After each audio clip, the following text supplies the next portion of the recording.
After weeks, nay, months, nay, years of speculation, today we finally reveal who the new Monday co-host is. Hey, Jay, how's it going? What's up, man? It's so long since I've heard your voice. It's been weeks, nay, months, nay, years. It has been hours. What's up, dude? How you been? I missed you. Missed you and the cats. All you got to do is tune into YouTube, man. I'm never more than a click away. Yeah, man, dude, it's so good. It's so good that you're able to settle in and do your thing, and now you're back a mere week point two later. Yeah. It's great, man. I'm excited to be back. Let's do this. All right, let's start the show.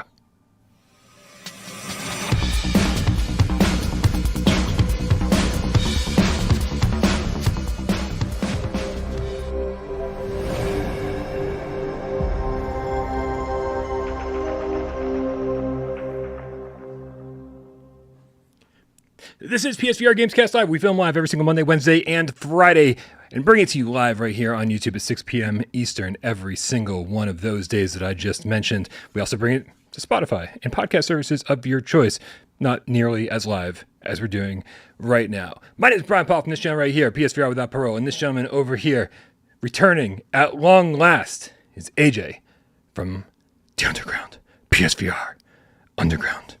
What is up, Brian? What is up, Game Cats? Man, what a crazy week it was for me last week. I missed you guys dearly, but I'm excited to announce that me, will be taking over the Monday permanent slot on PSVR Gamescast Live. And yeah, man, couldn't be happier. It's I wish I could do it more often, but we'll see. Might make other appearances here and there when the schedule opens up, but yeah, wouldn't have it any other way, man. Good to be back with my familia. Man, Alec's gonna be so sad. Alec did a great job, man, and shout out to Alec and Wes and Miles Dyer. Thank you guys for stepping up and covering, man. And yeah, how was your week last week? How was everybody's week last week? It was good, man. It was good. Everything's been good over here. Hopefully everyone's been good out there. Guys, just real quick here. Don't forget that if you don't already subscribe to AJ over at PSVR Underground, make sure you check out his channel. Subscribe to him. He's going to be bringing all sorts of content while he's not over here. So don't worry. Dude, yeah. Less AJ so here means more AJ there. I have a huge announcement. So last week, make this real brief too, because we got a lot of PSVR stuff to talk about. I did a major overhaul on my channel. I've got all new equipment, and I've got an all new stream set up, all new sorts of things. Streams are going to be more interactive. I've got merch now. I finally did it, Jay. Now you're welcome. I've got beanies and all sorts of stuff. And right now, for this week only, there is zero profit being made on the merch. So get it while it's hot. Streamlabs.com/PSVR Underground. It looks pretty cool, man. You don't have to buy it. But I did because I was excited and I think it looks really cool. And also probably going to be doing interactive chats every Thursday night because, like I said, the schedule just doesn't align for me to get here early enough through the rest of the week. But yeah, probably weekly interactive chats. This Thursday, going to be talking about PC and backwards compatibility. God, I'm really excited for that. I hope your internet connection on those is better than what you've got right now. I don't know what's going on. We just we're getting some garblesness. They've been doing a lot of construction in my area lately, so yeah, hopefully it holds up. Let's hope so. We got a couple tips to take care of. We got Waleed is now a game cat, specifically a white tiger with the Canadian $2 tip. Says, great to have you back, AJ. PSVR2 Showcase is near. We'll see about that. Rumor. Rumor. We also got Kill Artist 1, the Dreamweaver game cat. Says, I am minutes from landing in Hawaii, cats. $2 tip, man. Enjoy your vacation. And why didn't you take all of us with you? Come on, man. That's silly. Man. You didn't bring enough for the rest of the class? Landing in Hawaii and taking the time to tip here on the show, man. What do you say? Aloha? Isn't there like a? Yeah, I think it's just aloha, man. Well, shit, have fun, dude. I'm jealous. Yeah, it's aloha. All you are sister says, where are the posters? This different angle is throwing me off. All it takes is 90 degrees to throw everyone off, man. That's all it takes. That's all it is. All right, like you said, man, we do have a ton of PlayStation VR news to take care of. I'm so happy that you're back here, and I'm so happy that all the cats are here hanging out with us, celebrating your triumphant return from the corporate world. Fuck real work. I do, but we do have, let's kick things off. Obviously, we're going to talk about Moss Book 2 a little bit since you weren't here last week. We're going to talk a little bit about those PSVR2 Showcase rumors, some Swordsman news, Zenith news, and of course, the big topic of the show will be finally breaking down that GDC Unity Showcase that we've sort of picked at a little bit, but now it's like time to dive right in. We got the full details from GDC. We got the full presentation, even access to it, and so yeah, there's tons of new PSVR2 details that we are going to talk about and share, which I'm really excited about. But first, Brian, sorry. PPO Kojima over on Discord. Remember, you can join us on Discord by clicking the link in the description below. It's totally free to join. Although, if you want to get your name on this scroll down below, the Patreon scroll, it's $3 a month on patreon.com/withoutparolegames. And that also gives you access to voice chat over on Discord. Hopefully, that's not asking too much. And for $5 a month, we're trying to give some exclusive video content, something I've been really terrible at over the years, but now I'm really focusing on it. So if you're interested, patreon.com/withoutparolegames. But PPO Kojima over on Discord asks a viewer takeover question, says, let's say, just for the fuck of it, I don't think he said that, PSVR 2 backwards compatibility doesn't happen. What would your picks for games be that you must play before PSVR 2 comes out? It's a tricky question, man. I mean, so it kind of depends, because we don't know what's going to get remastered. Like, if stuff like Astrobot doesn't get a remaster, then I would say Astrobot. But I think the easier answer for me is anything that uses the aim controller.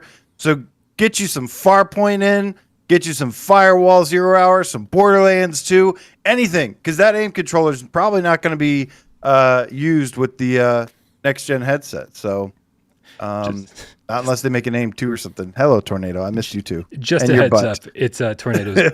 Tornado turned 2 today. It's her second birthday. Oh, happy birthday. Did you make her a cake? Oh, dude, we're having an all-day celebration over here. Okay, Nice. So yeah, the real party starts tonight. So get your paws on and come on over. Donatello, the Scientist Game Cat with the $5 tip, says, so glad you're back, AJ. Looking good, like 4K good. Oh, yeah. Thank you, man. I'd even venture to say 5K good. Dude, so I do think after talking to a lot of developers about backwards compatibility and about what's happening to their games when the transition happens, most of them they've just got PSVR 2 versions of their games ready. And so to answer PPO Kojima's question, I think for me the correct answer is games that from developers that probably don't exist anymore, developers that like won't be making a PSVR 2 version of their game because they're gone. They didn't survive the VR, preliminary VR. It's just people put a lot of money into some of their games and they didn't make the money back, unfortunately. And one of those for me is Immortal Legacy. I don't know nice. if Viva Games is gone, but I messaged them on Twitter, DM'd them, haven't heard back, and they haven't tweeted in over a year. So a little concerned that maybe they don't exist anymore, but it would be really sad if you jumped into the PSVR 2 generation and didn't play that one first. It's been on sale for like easily $10 or less before, so pick it up. Yeah, Rush of Blood could be, if you still have a PS4, you got to play through Rush of Blood all you can, while you can as well, because it doesn't work on PS5 properly. I mean, it works, but it doesn't work. I do think they haven't good. bothered with the PS5 patch because they're making a PSVR 2 version. That's got to be the answer. They've got to be upscaling it and making it work on PSVR 2. Otherwise, I'm like, why wouldn't you make it work on PS5? Like, it can't be that much work. I don't know. That's just a guess. I have no idea what the answer is. Probably a little bit harder than just flipping a switch, that's for sure. Yeah. There's obviously work that goes into it. I think Alec might have expressed some of those troubles over on Monday's show last week. AJ, since you're here since you're here today and you weren't here last week, I think we need to backtrack a little bit. It might be you're such a huge fan of Quill and Moss and Polyarch, and at no point last week did you get to tell us what you thought of Moss Book 2, which you played last week. I fucking loved it. Oh my God. I mean, if you like the first game, I want to see how many people in the chat bought Moss Book 2. I'm curious to see that. Is everybody waiting for PSVR 2 or are you just waiting for it to get cheaper? Because I know it's $40. Let me just say that as a huge fan of this game, yes, the $40 price point was like, oh, you're killing me here. But man, if let's say I didn't receive a review code or whatever, I would have paid just like how I paid $30 for the first one and really loved it. And I agree with the people that say, hey, this could be a little cheaper. Sure. I was still really satisfied with this game because at the end of the day, to me, this is a AAA quality VR game. And it's like a masterpiece of a game. And the theme, the gameplay, and everything. I mean, they took some elements of Astrobot and put it into the thing and improved some of the little bit of platforming, some of the boss fights here. And just the production value, the detail, man. I personally am happy to pay more for extra details in the game because I feel like detail makes the game more immersive. And it looks like most people look like they waited. But a couple people got the platinum already. A couple people got it. So it looks like most people waited though, which is fine. I don't think there's anything. I don't think there's a wrong answer here. Unless you just like really want to support the game day one. But yeah, man, I freaking loved the hell out of Moss Book 2. I thought it did everything better than the first. Yeah, that's a hard point to argue with. As far as the price goes, I mean, like it felt slightly overpriced to me. The first one felt like it should have been cheaper. The second one felt like it should have been cheaper. I don't know. What are you going to do? Jay with the $5 tip says, are there any games in development that use the new Unreal Engine? What are your thoughts on this engine for PSVR 2? Well, Jay, aren't you lucky? Because I believe if I was paying attention this morning, and I might not have been, I believe there's an Unreal presentation tomorrow. So I don't think too many people know all too much about about Unreal and how it compares to everything that Unity just talked about, and especially like the PSVR 2 functionality. I mean, it seems like it's going to be epic, but I don't think anybody knows too much yet. Yeah, I want to see the Unreal Engine 5 unleashed and getting to use VR with that as well. That's going to be something really, really incredible. I mean, the news just keeps getting better and better about PSVR 2 and what it's going to be capable of. Bulbous Ruby Red Prolapse, which I definitely had to read twice before I read it out loud because I didn't know what we're implying. $5 tip says, I got a Quest 2 because I was bored and I'm a little disappointed. Aside from the obvious improvements, 90% of the good stuff is already on PSVR. That's what we're here to tell you, man. We've been telling you that for years. Yeah. It's a little disappointing. There are definitely cool things about the Quest 2, but the game library I don't feel like is one of them, personally. The game library, I think the thing that kills me the most is the lack of like lighting. It has better resolution, but it doesn't have better graphics overall. Right. So yeah, like I love lighting and like I said, details. And for what it does, it's great. But I still find myself enjoying everything on PSVR way more, just for that extra detail. All right, man, let's move into some of these PSVR 2 rumors that have been going around. Obviously, one of the big ones was last week when Greg Miller was delaying the filming of, PS I Love You, because he'd heard multiple PlayStation rumors and was a little nervous that he was going to film a show and then have the rumor come to fruition just moments after, which is kind of the case whenever you're doing a podcast. You're guaranteed to have news breaking as soon as you're done. And so a few people last week were sort of talking about that rumor and wondering if one of them was PSVR 2. In a conversation with Jeff Grubb, it was confirmed that one of those rumors was PSVR 2 Showcase. And then just this morning, Raytheon, who's a noted leaker, who's been spotty in the past, but way more accurate in the last year or so, to his own admission. He also stated that we should be getting a PlayStation VR 2 Showcase in about 2 weeks or so. What are your thoughts on this, AJ? Well, my thoughts are it would be freaking hilarious because there's a Quest showcase, a Meta showcase for gaming coming up. I think it was like April 20th or something. So it would be kind of weird. But here's the thing, man. I checked in with some of my peeps, and they haven't heard anything. Now, that doesn't mean that this wouldn't be happening or couldn't be happening.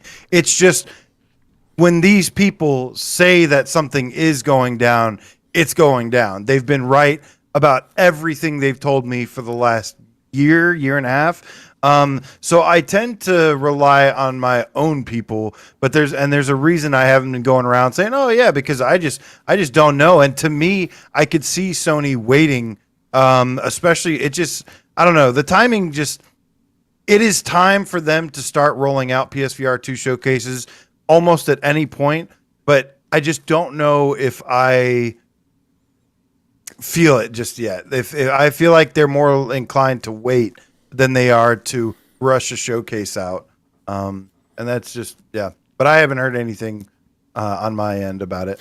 And I think there's a reason we haven't heard anything on our end. I've heard rumblings, and there's a reason I haven't gone public with it because when I hear rumblings, it's like I want to go, hey, do you know anything? Do you know anything? And hey, what about you? And I just ask. And as AJ said, there's not a lot of people talking about this right now.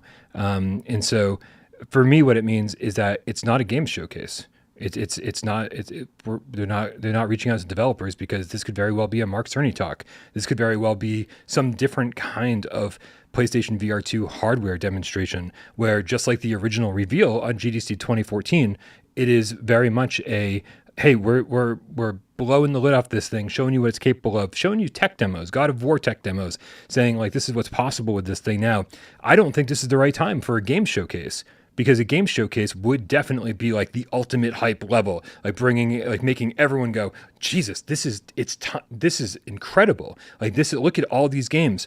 Or they could be focusing on one game. Be like, hey, we're gonna show you 15, 20 minutes of Horizon Call of the Mountain. Again, you wouldn't need to contact anybody else to create a showcase like this. This is very much a, like an internal Sony thing that they don't need to contact anyone outside of Sony for. And so these could be some possible reasons why we haven't heard as much as we normally would have, and also if it's happening. So fingers crossed, because we definitely want to see more. I feel like this is a very good first step for PlayStation VR2. They've kind of done the blog post. They've sort of done a little bit here and there. They did the CES stage thing with Call of the Mountain. Maybe something a little bit more lengthy, something a little bit more focused, something a little bit more like, hey, for all the fans out there, for people just dying to hear more, here you go. It's time for something like that. Yeah, I'm ready for a big showcase. Not like, I don't know, what they're doing is probably fine. But, I've made it clear that I think they've dragged their feet quite a bit when it comes to the marketing of this and a lot of their stuff. And I don't know. I just think they're still going through some changes, some growing pains. And I think they want to show stuff when they feel like it's the right time, when they feel that it's the best time. And I think they're not afraid to wait and feel that out. Yeah, I just think if you show something big right now, it's like everyone's like, oh my God, it's look at all these games they've got for it. Look, all these games they look amazing. This is like PS5 console quality. Oh wait, we've got to wait how long? Because they haven't gone public with that yet. Don't forget that once they say, oh, by the way, it's like February or March of 2023, people are gonna go, what the fuck? Like that's gonna take all of the excitement out of the room. That's just gonna suck all of like any hype that they managed to deliver, fucking gone.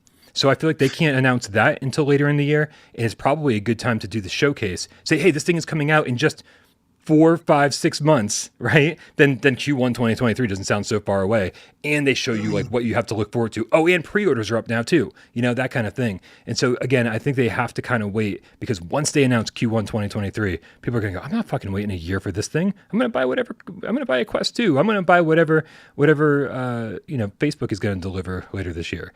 People don't want to wait. And we understand that. They don't want to wait either. Did you get that PSVR 2 email? No, I've been blackballed by Sony. Oh, I got the email, but it just takes you to the page. I love that you just accepted that as truth. I'm like, oh yeah, no, Sony doesn't fucking talk to me. Like, what? No.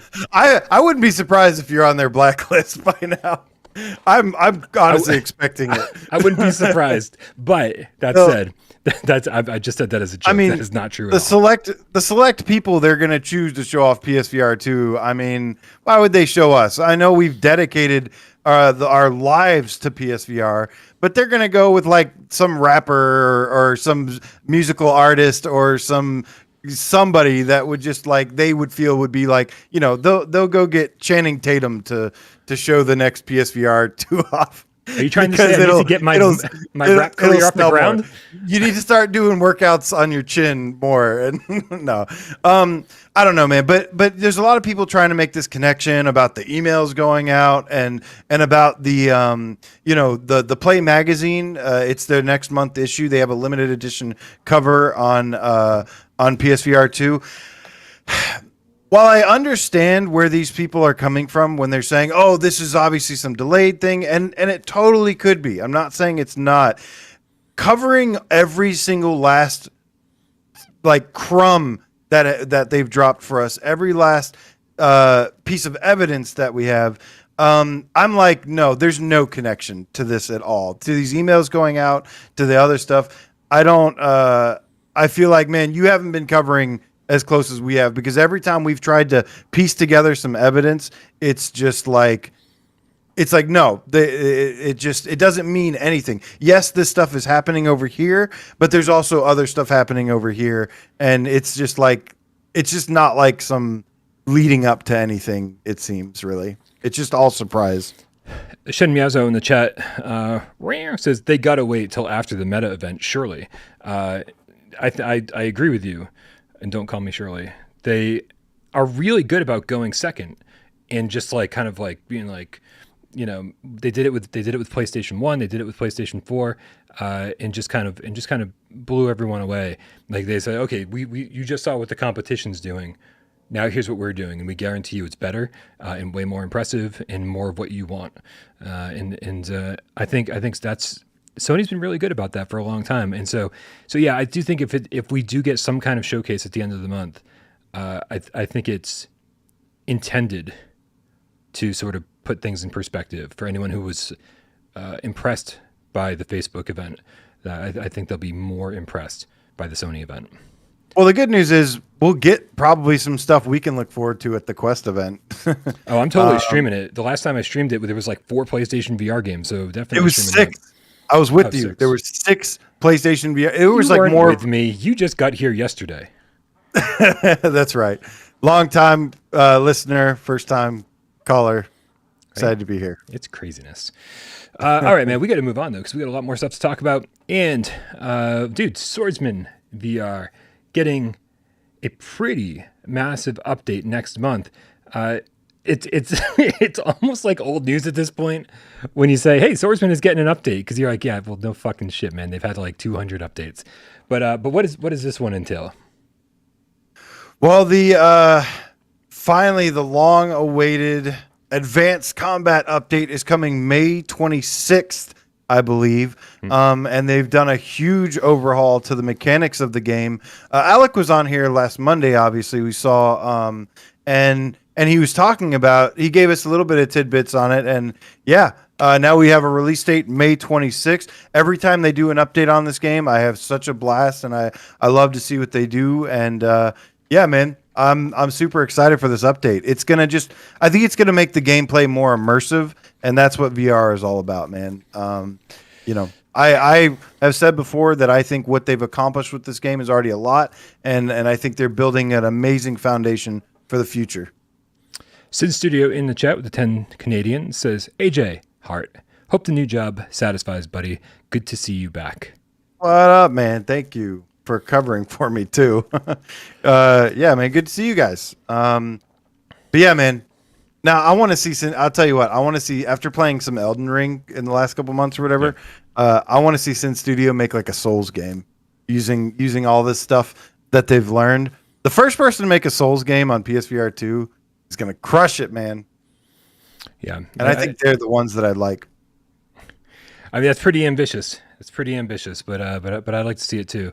We've seen some big open world games by smaller studios before. We know that Vitruvius is working on a pseudo semi open world game. It got kind of changed from Sirens on my end, obviously.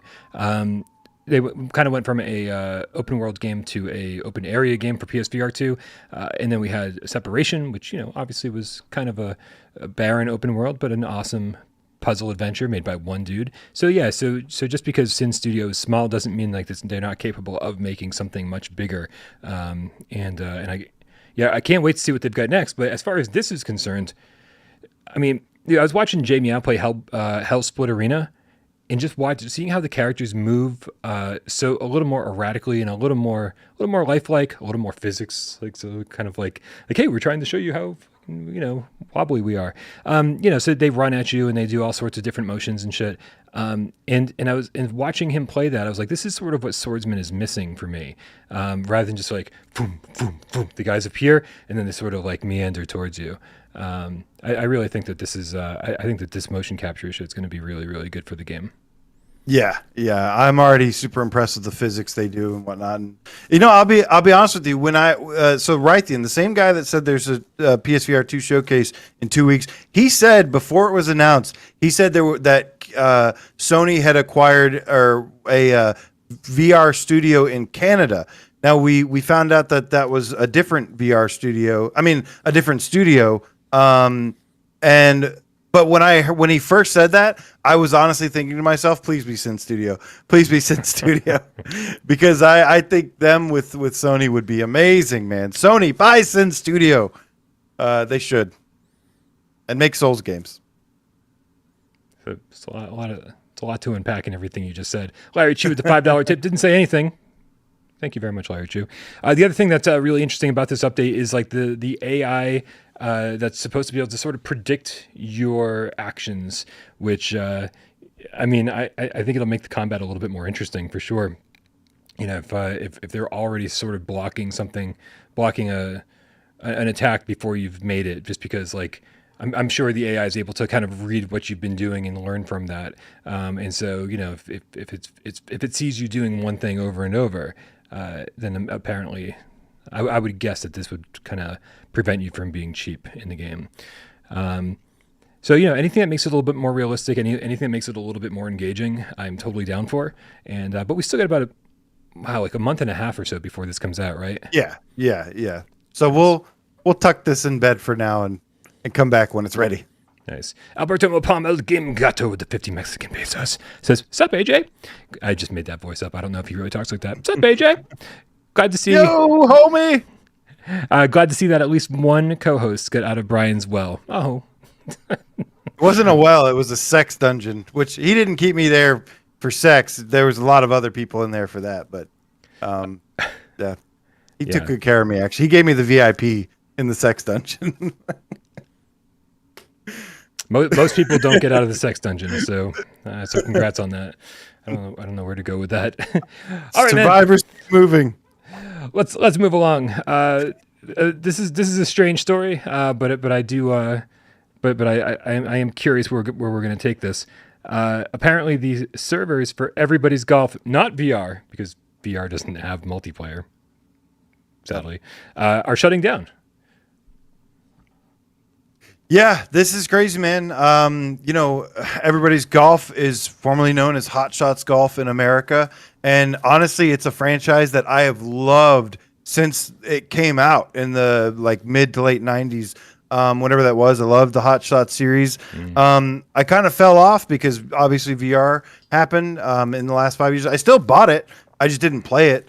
But yeah, man, there's some really interesting things going on with this. And to me, I'm kind of saddened by it in a way, because I usually feel like that when a game closes down its servers, it's gone. Like Resistance, Killzone, typically, historically. So to me, it's kind of like the dream of getting Everybody's Golf VR2 with some multiplayer. The dream might be dead, Brian. It might be dead. According to Gamatsu, Everybody's Golf online service will shut down September 30th. Sony Interactive Entertainment will shut down online service for Everybody's Golf on September 30th, the company announced. Reading the headline and going right into the article was a pretty silly way of doing that because I just said the same thing twice. The game will still be playable offline after the servers close down. Online service for Everybody's Golf will shut down on September 30th, 2022. Reads a message on the official game page. They've now said the same thing 3 times in the first 6 lines of the article. All online features, including online multiplayer modes, will cease on that date. You'll still be able to play and enjoy the game single player. We don't need to read any more of this article. I think we get the point. Servers are shutting down on the 30th of September. Just in case anybody missed it the first 3 times, the single player game will still be playable. To me, this means very little. I mean, they wouldn't be shutting it down if it was a super popular game still. Everybody's Golf has been a favorite of mine too, so it's a little sad to see that maybe it wasn't nearly as popular as maybe some of the older games. Maybe people didn't recognize the Everybody's Golf title because they were so used to Hot Shots golf over the years, Right. since PS1. But to me, man, it's like to me this doesn't mean anything as far as I'm concerned about VR. It just means that maybe that game wasn't terribly popular.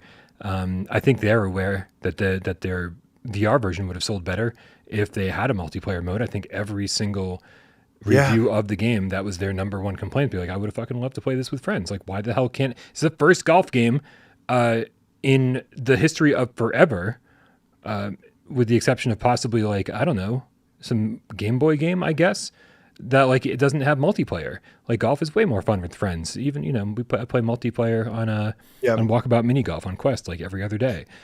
Exactly. And that's the thing. Walkabout Mini Golf has had huge success. And I think they were close with this one. I think with Everybody's Golf VR, the problem is when they added the social element to it, rather than doing multiplayer, they tried to give you some relationship with the caddies thing. What is that? Pictures of you?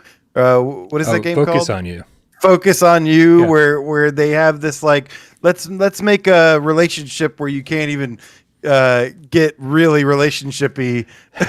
It should have if they really wanted to do that nonsense, then they should have just made another mode in the game. Be like, oh hey, here's the relationship side of this. We made a dating sim out of the caddies. It's like, first of all, I wasn't attracted to any of the caddies. Yeah. I don't want anything to do with this. But like, yeah, when you're just in the middle of like playing a game, you're trying to relax on a Sunday, and then like next thing you know, you're like sitting on a park bench, like being fed chocolates, or are you feeding her chocolates? I forget. It's so awkward. It's like you've ruined It's so weird. your golf game by making us date the caddies. I'm like, they're my caddies. Like, I don't want to date them. I want them to carry my clubs. If I date them, I'll feel bad about that. Well, so this is the weird thing. So Sony still owns the Everybody's Golf, Hot Shots Golf IP name, or they own the IP. But Clap Hands has now moved their games, from as far as we know, to Apple Arcade. So if they revive this franchise, this IP, which I hope they do, give it to like Japan Studio or something. Or Japan Studio's gone. So who are you gonna get? Like maybe a team of Asobi? Do they still exist? Hopefully, they can make Astrobot and Everybody's Golf VR2. All I know is that somebody has a huge opportunity to bring in, whether you like golf or not. The games are really fun, and especially with social integration, they're a lot of fun with friends and can get a lot of people playing a lot. So I just hope that there is some hope for this series. Is the game on Apple Arcade, is that called Hot Shots Golf or Everybody's Golf? That's a good question. Because I thought if it is, then that's owned by Sony, and Sony just technically made an Apple Arcade game. So, well, that's a good question actually. yeah, Maybe it was called. It's either that or it's Clap Hands Golf, but that is an important question to answer. Yeah, what this means to me is that Sony's just probably gearing up for like some new Everybody's Golf thing. Potentially, let's fucking hope it's a hybrid game, right? That for PSVR 2 and for PlayStation 5, and then you can do crossplay with flat screen gamers and VR gamers, and you can play with DualShock or DualSense just by tapping the buttons, or you can get in there with your your orbs, still calling it orbs, your Sense controllers, and actually swing the club. However you want to play. This is. I just feel like they've they did a lot of experimenting over the past few years, and now they're going to bring it all together. They're going to switch it up, right? They're going to do the Nintendo Switch model and just put everything that's kind of working together into one thing that really works. So that's We'll that's see my it hope because with it's a that one. completely different gameplay style. So one's, I know. you know, so that would be really weird. But let's just hope they bring it back, or somebody else swoops in and makes a really kick-ass golfing IP. There's that Golf Plus, but I know nothing about it. But yeah, if this IP is gone forever though, it's gonna sadden me, because it really was good. And do you think it symbolizes like a change of the culture or a change of the direction that Sony is going overall? Maybe they feel it's a time for a change because they're making lots of changes. Are they going to maybe bring back a new golf IP or bring back Everybody's Golf as a live service game moving forward? Like, I just Maybe. feel like there's a lot of changes going on, and we're starting to see some of them. That, I mean, to be honest with you, that would be great. I think that if Everybody's Golf was one of their many planned live service games, great. You know, maybe it's time to put these other ones to bed. They tried charging for individual courses. They tried charging for, I don't know what they tried charging for, but it would be really, really nice to have like this persistent golf game that we can play for an entire generation and not have to really worry about, you know, a sequel coming up mid-generation or, you know, oh, the VR version or the flat screen version or whatever. They just give this one massive golf game that they continue expanding on. Dude, I'm absolutely totally fine with that because I do feel like Hot Shots Golf / Everybody's Golf / Everybody's Golf VR is one of those games that you could play every single day. And if they give us an incentive to play it every single day, then by all means, man, make it a live service game. Well, all right, man. Well, rip to Everybody's Golf. It was Clap Hands Golf. But I think it's time, Brian, that we talk about the main event of the evening, and that is PSVR Dose. 2? Yeah, that's what I said. Yeah, I mean PSVR2 Comprende? always no comprendo. Don't make me get Alberto Mapon on you, Holmes. Necesito mi gato porque I don't remember Spanish. It's been like 25 years since I took Spanish in high school. All right, man. So one of the things we've been talking about here and there as we got little drip-fed news bits about it was this GDC presentation last week that was basically all about Unity, or actually put on by Unity, saying how their engine works with PlayStation VR2. And until just a couple of days ago, we were dealing with a couple of stills, some photographs that people had taken. A few people were saying, mentioning what happened at the panel, but it wasn't until just a couple of days ago that the entire video was revealed online, and now you can actually go and you can just search it up. You'll find it pretty easily, and you can watch the entire hour-long presentation and find out everything that they said step by step during this really boring, dry PowerPoint presentation. Yeah. I mean, boring if you're not interested in it all at all, but I was interested in it, and The Last of Us Golf. Yeah, I know there was like, some of it didn't really apply to me. Some of it was like for developers and developer speak. But there's, I think, a lot of stuff in here that made me go, whoa. Like, it made me envision, like, able to just see more clearly that there are some really, really special things about what they showed off during this presentation. Yeah, I agree. And, I mean, kind of, we can summarize all the stuff that we talked about really before very quickly by saying that, they talked about foveated rendering, and which as we all know, is really make sure that the center of the screen, the thing that you're looking at, has the highest resolution, and everything outside of that slowly becomes lower and lower resolution as it gets to your peripheral. And that really frees up a lot of the processing power. They're saying that basically the CPUs, everything's moving at 2.5 times the speed. It frees up 2.5 times the processing power with foveated rendering. And with some examples, 3.6 times faster when combining that with eye tracking. Because as we all know, if you played Resident Evil 7 on the OG PS4 in VR, you saw how foveated rendering worked without eye tracking, and you just had to stare straight ahead for it to work properly. And it was like not really fun, man, because that's not how eyes work. Your eyes are always kind of darting around. And so if the game can kind of know, or the headset knows where you're looking, then it can move that focal point of resolution with your eye movement, and it works really well. I'm sorry, I should retract that. I haven't played a headset with eye tracking. My fingers are crossed that it works really well, and that there's not a huge delay. Well, this is the first headset that they've announced that is going to have this foveated rendering and eye tracking capabilities. So this is a big deal. This is a huge game changer, and it's not just about the graphics. It's not just about the graphics, what it can do for that. I mean, they did show off some different really cool things. They also mentioned that the way the headset can reproject to like 120 frames per second from 60 frames per second. So there's a lot of cool smoke and mirrors tricks that developers are going to have now. But yeah, one of the coolest things, if not my favorite thing from the showcase, was that they actually demonstrate the eye tracking in working. And they show 3 different examples. They show one where the headset. Now this is the Unity stuff. So it said that results could be slightly different with PSVR2, but this is the Unity stuff that can be used with PSVR2. So results may vary, but one of the biggest concerns I had was how fast can the eye tracking work, and they actually demonstrate it in 3 different videos doing 3 different things, and one of them is just for selecting objects, and it's rapidly moving around and selecting different objects that they're looking at. The second one was the magnification, where they look at the objects and they're blowing up, they're going whoop, and they're getting a lot bigger.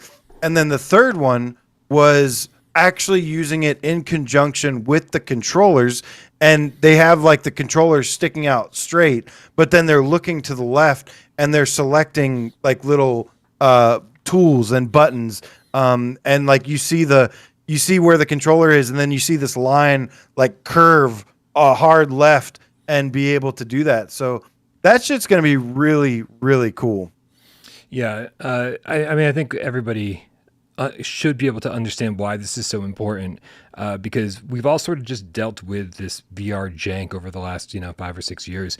You get to the point where you're like, oh, it's VR, and you try to pick up one thing, you accidentally pick up another thing, or you try to access one thing, you accidentally access another thing, and just when 2 things are close to each other, it becomes an issue. And so just having this additional feature where if the game knows where you're looking and can focus on that, then it's much easier to pick it up. It's much easier for the game to know what object you're trying to pick up or interact with. And so I think a lot of the eye tracking usage will actually be subtle things that, as the player, you're not even going to really notice. It's something that just makes the game work better and feel less janky, and sort of start getting rid of that VR jank for the first time in years. And I just don't think that eye tracking is going to be something that we're oh, look at this amazing eye tracking. It's just going to be oh, look how well this game plays, and we can thank eye tracking for it being so for it feeling so polished. So not only is it for the gameplay, the graphics, one of the things I can't wait to see is what this is going to do and what it could potentially do for accessibility and people that are disabled. Imagine, having limitations and with your arms and stuff or legs, and imagine being able to experience games and have full, really nice controller inputs using your eyes and being able to do stuff like that. What that could open up for the potential of accessibility for handicap or disabled gamers. I can't wait to see that as well. I think that's a huge deal, and has tons of potential, and gives people with disabilities the ability to enjoy these experiences and have full control over there and have these awesome immersive experiences, especially when you see people basically using the eye tracking and the things that's going to open up. I think that's just incredible, and I can't wait to see who's going to have some really breakthrough things. And I'm just so happy for that, for the potential that has, and can't wait to see. Right, and it goes so far beyond accessibility, or even just the simple examples that we've given so far. It's always awesome when you see a manufacturer release this technology. And then within years, there are developers just utilizing it in ways that you never would have thought possible. Just things that aren't on my radar or your radar could just very well become commonplace in games moving forward. So I think I think the more features you kind of give to the developers, the cooler shit's going to become faster. And yeah, man, accessibility is such a huge part of that, of course. Yeah, like being able to look at a forward button or a back button or a turn button and just being able to like look at those things and control, man. Yeah, so many options. Dude, one of the big things that they start off with in this presentation is called single pass rendering, and it's something I've been saying for years and possibly somewhat inaccurately. Single pass, multi-pass, single pass rendering. Like when Alec was on the show, he said, one of the ways you can brute force your way into VR, make a game VR, is by basically forcing the game to render each eye separately, and that way you have two different perspectives. Now, this is something that was definitely the case at the beginning of PlayStation VR 1, and that's why, so many AAA developers, whatever, didn't get on board. They're like, there's no way we can make this thing fucking run. But as you get further and further along in the life cycle, and we see things like Hitman 3, and we see things like Wander, and we see just how amazing things can look from studios that are certainly not gigantic. It's things that you can see how things have progressed, and something that Unity is doing is called single pass rendering. And they say it reduces the CPU usage by traversing the scene only once while rendering for both eyes, meaning you don't have to render the world twice. You're basically saying, hey, this this flat screen game. Well, our engine makes it much easier to put that into VR without rendering the world twice, one for each eye. And there's a big part of that. That also plays a part in the social screen output. We were just talking last week about the social screen output and saying, well, how is foveated rendering? How is eye tracking? How's all that going to show on the social screen? Because AJ and I review games. We're constantly capturing footage for games, and it's already, we kind of already have to keep our head really still. Even when you're playing things like Beat Saber or Stride, just so it doesn't look like absolute garbage on the social screen. Like for the video you guys are watching, either on stream. I gotta really tighten that headset to make sure it doesn't shake around. Yeah, it's tough. Like when you're running and you're trying not to move your head very much, just so that you guys can enjoy it a little bit more. So can you imagine, on top of all of that, if the focal point of the screen was moving around, now this part's in high res, oh no, now this part is, and it was just constantly blurring out different segments because of eye tracking and foveated rendering. Well, part of the single pass rendering also gives you control over what's seen on the TV, and that can be the left eye, the right eye, both eyes simultaneously, some third person view, some other camera view, and still again not kill the CPU completely. And so for content creators, this is going to be super, super important, and also play a big part in asymmetrical games. Right. So asymmetrical games is one of the PlayStation 5 or PlayStation VR2 or PSVR 1 is one of the few places where people play VR in front of a television or in front of a couch, right? It's a very living room atmosphere because your PlayStation 5 is hooked to a TV.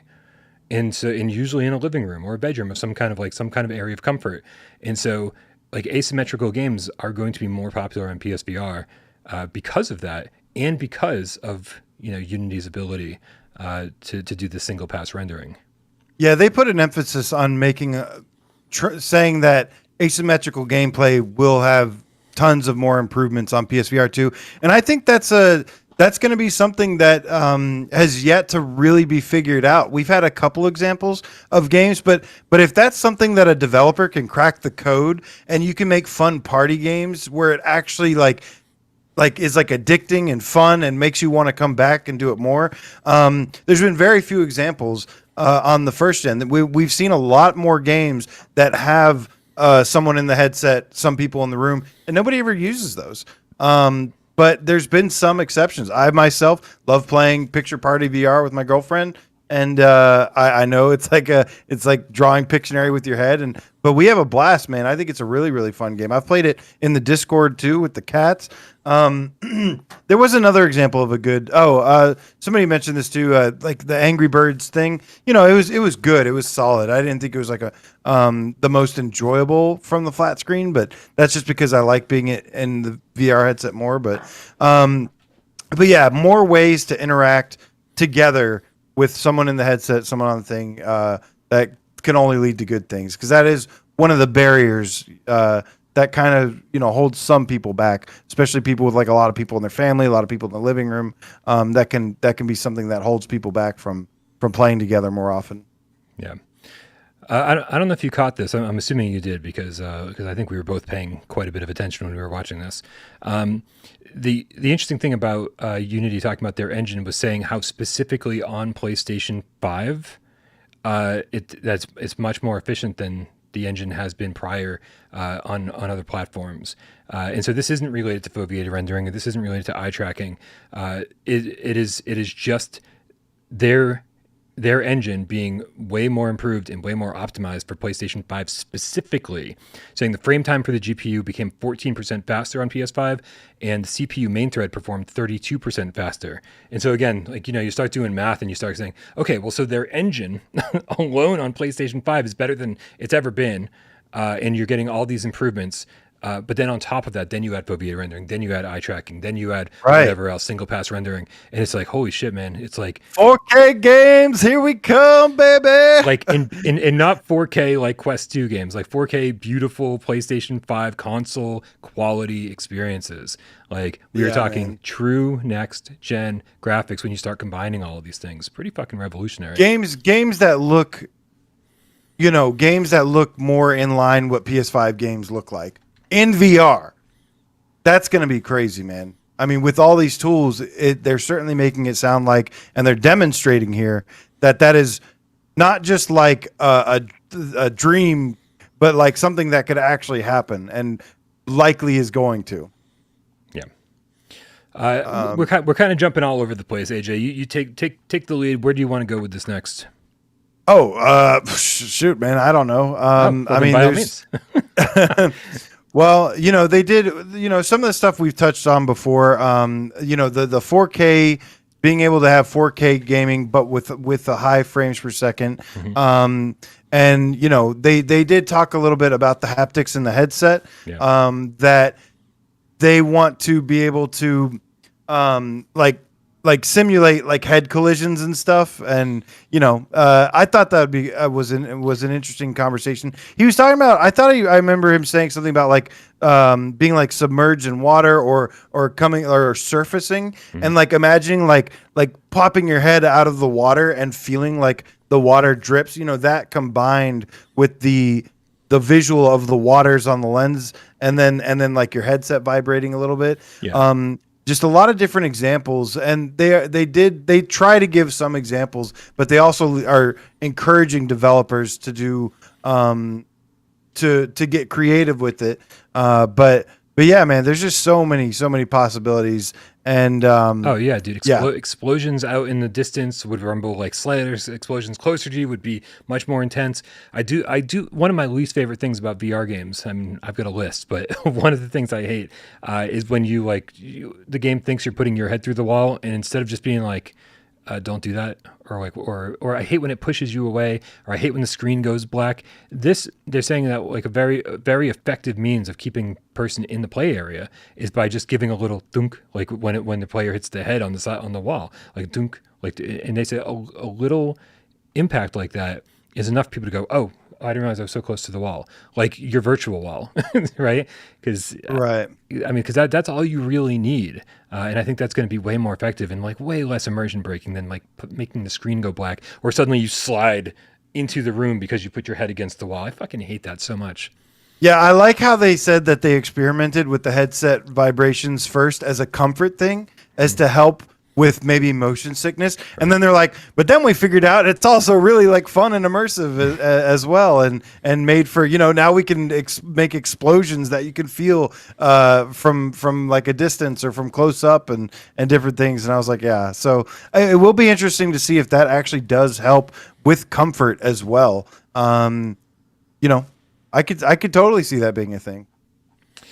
The last note that I took, because I mean, again, I watched the entire thing and I didn't want to go through it, with a fine tooth comb and like just sit here and just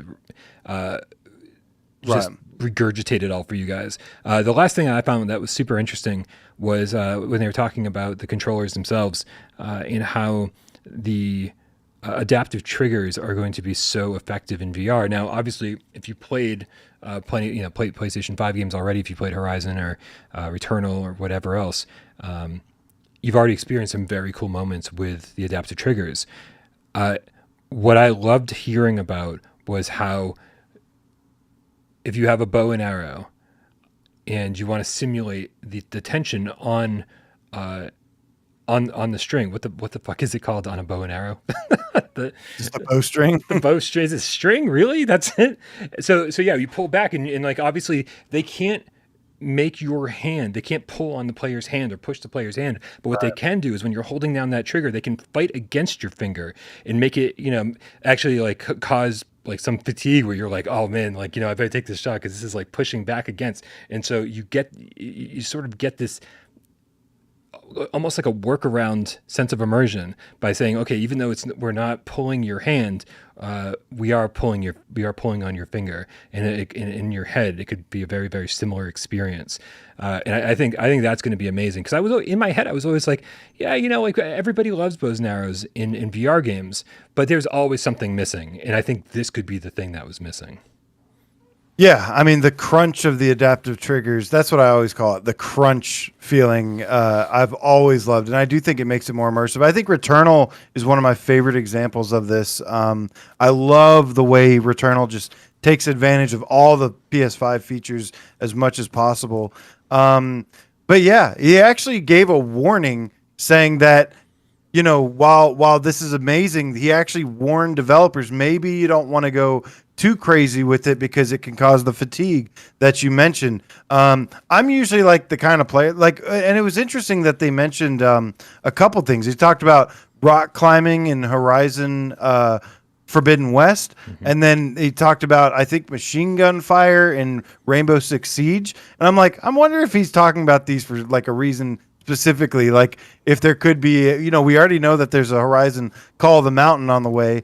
But I wonder if there's it almost made me think, could there be a Rainbow Six Siege as well? Like, is he using these as an example for a reason? But, that's probably just reading too much into it, but we'll see.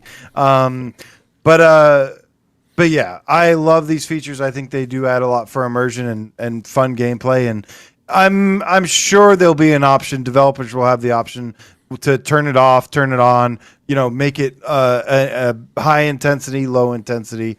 I think options would be the best case scenario here.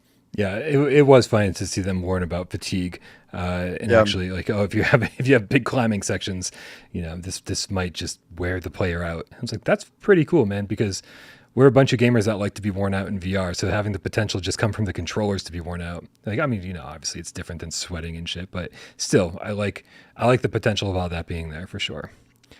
Yeah, AJ, I just can't wait.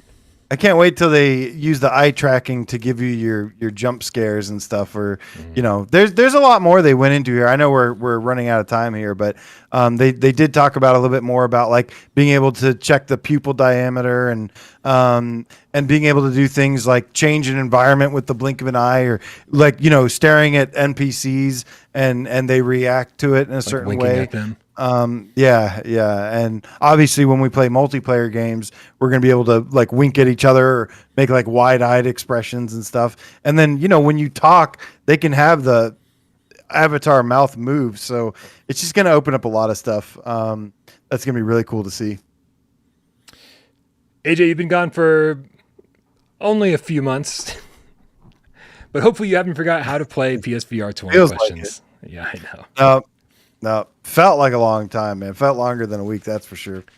All right, man. We'll put your thinking cap on, and everybody in the chat help this guy out because he's gonna need it. He's out of practice. He's got 20 yes or no questions to figure out what PlayStation VR game I'm thinking of. I don't know. I don't know if this keeps showing up in the microphone, but Dave Station sent me an R2D2 Tamagotchi, and like, dude, this is like a daily routine of mine now. Like, it is a part of my life now. So thank you, Dave. Yeah, I don't know. It just whistled at me. It whistles at me all the time, and I'm like, "What is it, R2?" Did you hear that? No. I did. Oh, Noise canceling. Are you ready? I am ready. Well, I forgot. Oh no, I remember what game it is. All right, on your mark and set, go. Is it a horror game? No. Okay. I liked Nick the Game Cat Howe kicking things off with "Is it Paper Dolls?" I like it. Is it? That would have been a good pick. Let's see here. Is it? Does it have move support? No. No move support. Does it have aim support? No. Okay. Is there flying in this game? No. No. Okay. So DualShock only, most likely. Most likely DualShock 4 only. Did it come out within the first 2 years of the PSVR life cycle? No. Is it based off popular IP? Yeah. It is. Can you craft or mine in this game? Says Tom Flesh Eater Gaming. Can you craft or mine in this game? What if you can do one or the? No, I'm not gonna. No, you can't. Or. It's or. It's not and. It's or. So if you could do one of those, it's a yes. And I said no. Okay, so you can't do either of those. Let's see here. Are there rodents in this game? Says Ben Dawson. I'm sure there are, but I can't think of. Yeah, probably. Okay. I can't think of one specifically, but I'd guarantee it. Yeah. Let's see here. Are there rodents in this game? What a question. He said it's not horror. So, let's see. Yeah, we gotta go kind of random here. Well, let's see. Is it an action game? No. No. Is it a puzzle game? Yeah, I'd call it a puzzle game, and that's 10. And it's based off of popular IP. Somebody asked this earlier. Who was that? So I'll just go ahead and ask. Are there falling blocks in this game? Not to the best of my recollection, no. Okay. Let's see here. So it's a puzzle game. Is it? Did this developer make other PSVR games? Yes.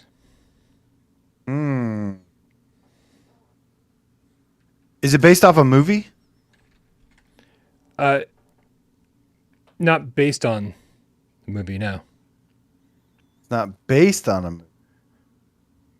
But it sounds like it has some similarities. Yeah, don't let that trip you up.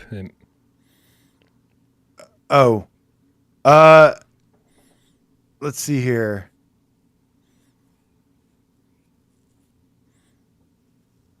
Don't let that trip me up. Is it made by Tequila Gameworks or whatever they're called? Tequila Works. No. Okay. That's all right. It's a popular IP. It's not Groundhog Day because they made Tequila Works. That was made by Tequila Works, or is it Tequila Works? Is what they're called? Tequila Gameworks. You know what I'm talking about. Anyways. Yeah, you got me confused because I'm thinking Tango Gameworks, but no, in Tequila Works. Yeah, Tequila Works is Invisible Hours and Groundhog Day. Is it made by Ubisoft? No, that's 15. 15. We're running out of time, guys. 2 minutes left. 2 minutes. At least we got a little bit of time. Let's see. Is there? I'll just go with shades here. All right. I'll ask if it's multiplayer. Is it multiplayer? Nope. Is there multiplayer in it? No. Batman has move support. This is DualShock only. There's no flying, most likely, because I said is there flying in it. Squadrons would definitely have. Let's see. Ooh. Ooh, I like it. Super Galaxy Godstar. I don't know if that counts as them making other. No, because he said it's a puzzle game. Super Galaxy Godstar is Hitman 3. I don't think it's Hitman 3 though. Let's see. 1 minute left. Is it in first person? No. It's not in first person. Is there platforming in it? I would say there's some platforming, yeah. How many guesses do I have left? You've got one question and a guess. One question and a guess, and I'm running out of time. There's a puzzle, platforming.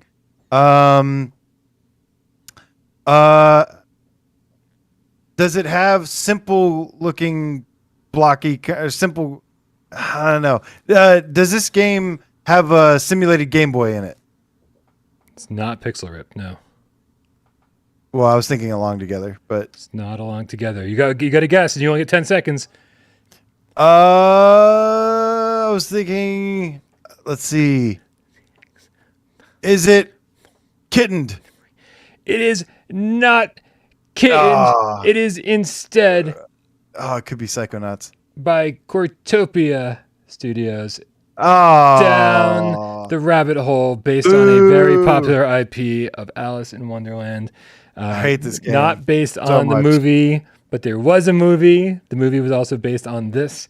Puzzle game, third person, DualShock only. Yes. Way to give me another reason to hate this game. and it was Cortopia who also made Wands, which was terrible. Even worse. Even worse. Yeah, pretty terrible. I hate Down the Rabbit Hole. I don't think it's the most horrible game ever, but I really do hate it. Wands, I think, is really terrible. I think Wands is pretty bad. Wands came out like 6 years too late. And what I mean is that it was a pre PSVR game, I think, and then and they ported it over. It was like it's pointless. This, however, I actually enjoyed a good percentage of. I do think that for a short game, it still drags way too long. And it was okay. I think I gave it a 7. I was probably being generous. If I was to re-rate it, it would probably be a 6.5, maybe a 6. Old Darth says, scraping the barrel. I mean, I don't know about that, man. I thought this one's was gonna be pretty easy. This is certainly not an obscure game by any stretch. But you know. Anyway, guys, thank you so much for hanging out with us today. It's a good one. Thank you so much for being here and dealing with the craziness over the last week or so. It's obviously been a tough transition on without Parole, but you were so amazingly welcome to Wes and Miles on Friday, and of course Alec on Monday, and hopefully we've made at least one or two of you happy by bringing AJ back on Mondays. Don't forget. Thank you to those one or two people. No, there was more than one or two people. Thank you to those who reached out to me and said you missed me. I missed you guys too, man. And really appreciate, just all the support as always, man. And happy to be the Monday co-host. And exciting things in the works coming soon over on the Underground. So keep an eye out for that. So don't forget to subscribe to AJ over on PSVR Underground. I want to say thank you to everybody who helps this channel run. Jay, Meow, for getting these things up on Spotify and podcast services. Sci-Fi Game Cat Henry for all the timestamps, all the mods for making my life so much easier. Hibsy over there practically running our news channel. Dude, just make sure to join us over on Discord. Click the link in the description below. Nothing but good times over there. We got Sunday multiplayer meetups, all sorts of good shit. Don't forget to support us on Patreon. Patreon.com/withoutprogames. Get your name on that list for just $3 a month and get access to voice chat over on Discord. And on top of that, $5 a month exclusive video content, which I promise you I'll be bringing you more of over the next few months.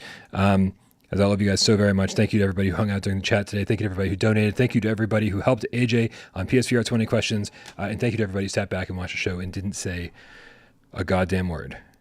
We love you just as much.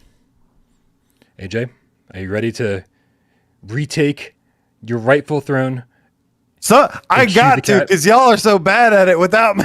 Yeah, we're not gonna. I don't think we're gonna do it on Wednesday and Friday anymore, man. It just it loses all Well, impact. cue the Monday cat, Brian, because I want to say see you guys Wednesday. A happy West Day to Ash VR, the groovy Game Cat. Peace out, y'all. Hack the Game Cat. I knew it was lit up in here. Cable telephone. Lights me out. Game Cat. Meow meow meow meow meow meow meow. Twitcher, the I Love Swordsman now. Game Cat. Oh, I can't wait. Swordsman hype, man. May 26th. Let's go. Make a Souls game since studio. Nick the Game Cat House says Reese's Pieces. Blue Jew the Underground Game Cat Elite Name Squad in the house tonight. Thank you so much. Glad you enjoyed the show. Brax Bro says as always, in case I don't see you later, good morning, good afternoon, and good night. Guys on fist bump to you. Tom Flesh Eater Gaming, much love to you as well, my friend. Shades of Great Matter says great show. Thank you so much, man. Glad you enjoyed it. So good. Get ready for Wednesday with Wes on. Friday, Miles Dyer night. Yes. Stay metal. Tom, Shades of... Wait, no, I've got you. Alberto, Mapom, the Game Gato. The VR Grid in the house tonight. What up, Ryan? Good to see you, homie. GB, the Breedy Dreams Cat says, yay, Jay. Pietrek F by to you. Sid Seattle, thank you so much. He said, is it iToy Pets? I still have that thing. I still have my PS3 iToy. Yeah. Larry. Choo. Virtual strangers, laters, man. Good to see you, homie. All you are is history. So, yes, we hopefully are making your Mondays suck just a little bit less every Monday, guaranteed. One of those. It's either going to suck or suck a little bit less. Scott Jessica, peace in here. PSVR Game Cap for life later, homie. Atmos VR 77, Vargle Soft. Good to see you guys. Y'all have a wonderful rest of the week. I will see you again soon. Proud dog. You as well. Meow. Yeah, and don't forget to wish Tornado a happy second birthday. Happy birthday, Tornado. She just walked away. She's like, I don't fucking care. It's a typical too cool. cat. Too cool for school. That's right. Good night, everyone. We love you.